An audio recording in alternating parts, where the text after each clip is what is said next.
Developing imagination and initiative. Every great work in the world first has its place in the human imagination. If a man is about to build a bench, he first pictures in his own mind the kind of bench it should be. Just like the painter, the architect, the contractor, or the manufacturer traces in his imagination an image of that which they would produce. The imagination, then, is a gallery in which we hang pictures, both of what we have done and what we intend to do. We may not always turn these pictures into reality at once, but they are there to interest and encourage us, and to come to our aid when needed.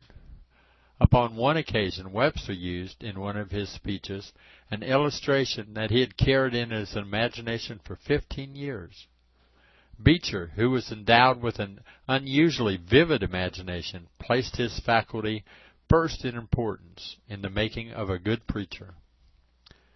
They affirmed that a man with a trained imagination could not possibly wear out or become uninteresting to his congregation, and asked pertinently, "Did you ever hear anybody say that spring has been worn out? It's been coming for thousands of years, and it's just as sweet, just as welcome, and just as new as if the birds sang for the first time. And so it will be for 1,000 years to come." If it's important that a man have a clear and accurate image of what his material product is to be, how much more important is it that they have a picture of the character and life that the person is building? It's been well said that no man ever made his mark in the world who did not have a master passion for something.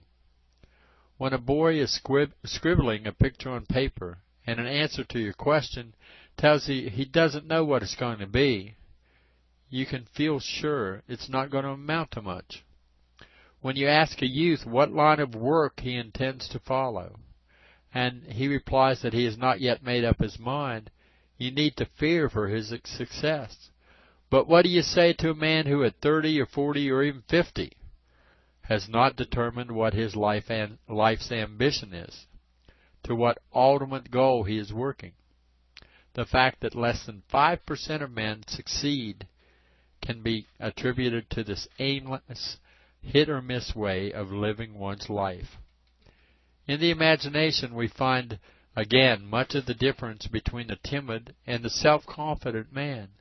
One pictures defeat and failure. The other sees himself as successful and influential. One man thinks of all the ways in which they will fail, imprints them upon his mind, places them in the gallery of his imagination, and they haunt him day and night.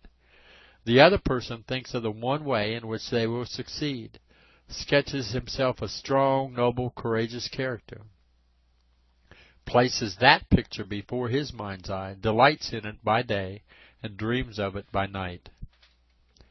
Fear is nowhere else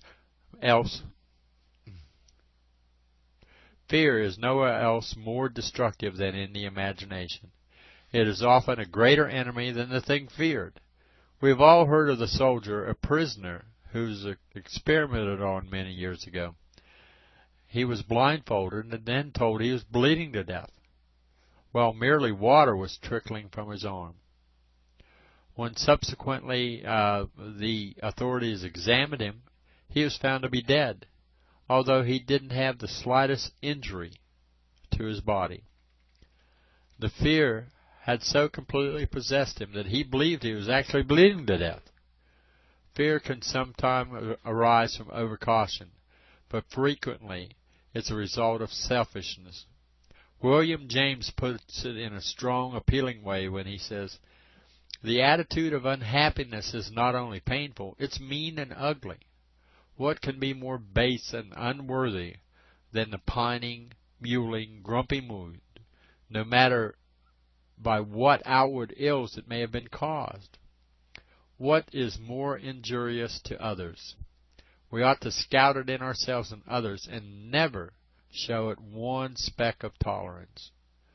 Physicians tell us that 9/10 of the ills of their patients are imaginary. In many instances, a placebo pill is all that's necessary to effect a complete cure.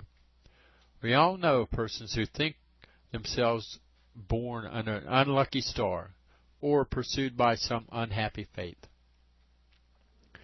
Their imagination is crowded with pictures of the direful things that will surely happen to them sooner or later. They reproach themselves for physical weakness, lack of memory, want of ambition, fear of failure, inability to attract friends, or any other shortcoming. Instead of resolutely setting out to develop themselves, they exhaust their remaining powers in useless regrets.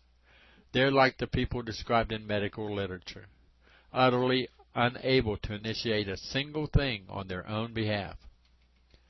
A negative man, that medical literature says, too suddenly ejected from his long accustomed groove, where, like a toad embedded in the rock, he has made his niche exactly fitting to his own shape. He presents a wretched picture of helplessness. His friends suggest this and that independent endeavor. He shakes his head and says he can't, it won't do.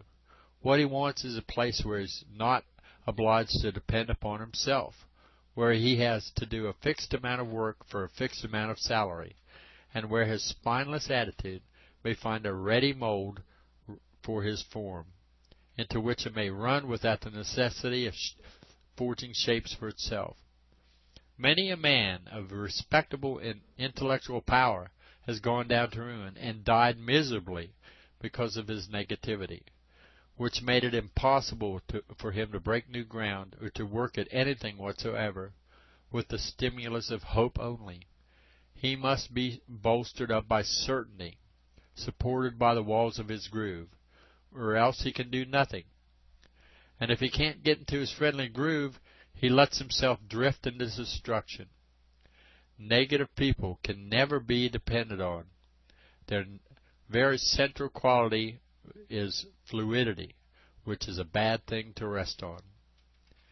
Many people realize how important a part imagination plays in the everyday matters of life. A businessman endeavors to give a prospective customer a mental picture of his products or of what they can do for him. The physician holds before his patient an image of what they will be and can do when he gets them well. The politician describes the condition of things as they would be if he was elected.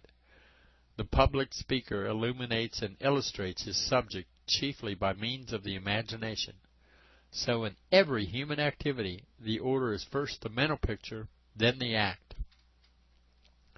Only second in importance to the image-making faculty is that of initiative, or the power of originality.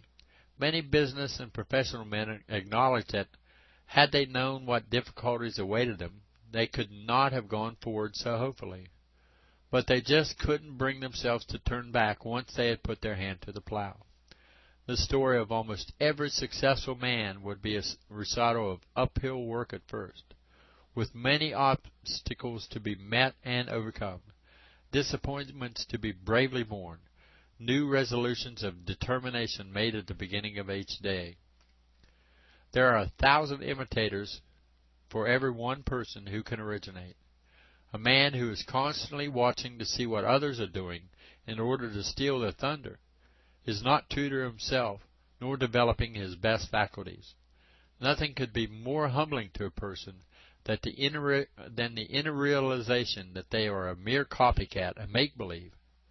We should avail ourselves, it is true, of the experience and ideas of others, and frankly acknowledge our indebtedness to them. But we can't rightly call this material our own until we have put it through our mental process and stepped into with our individuality. Let a man take to heart these inspiring words of Ralph Waldo Emerson. Insist on yourself. Never, never, never, never imitate. Your own gift you can present every moment with the cumulative force of a whole life's cultivation, but of the adapted talent of another you can only have extemporaneous half-possession. That which each can do best, none but the Maker can teach him. No one yet knows what it is, nor can, till the person has exhibited. Where is the master who could have taught Shakespeare? Where is the master who could have instructed Franklin or Washington or Bacon or Newton? Every great man is unique. Scipio is precisely that part they could not borrow. Another Shakespeare will never be made by the study of Shakespeare. Do that which is assigned to you, and you can't hope too much or dare too much. There is at this moment for you an utterance brave and grand as that of the Colossus, or the trial of the Egyptians, or the pen of Moses or Dante, but different from all these. Not possibly will the soul, all rich, all elegant, with a thousand cloven tongue, deign to repeat itself. But if you can hear what these patriarchs say, surely you can reply to them in the same pitch of voice, for the ear and the tongue are two organs of one nature. Abide in the simple and noble regions of thy life.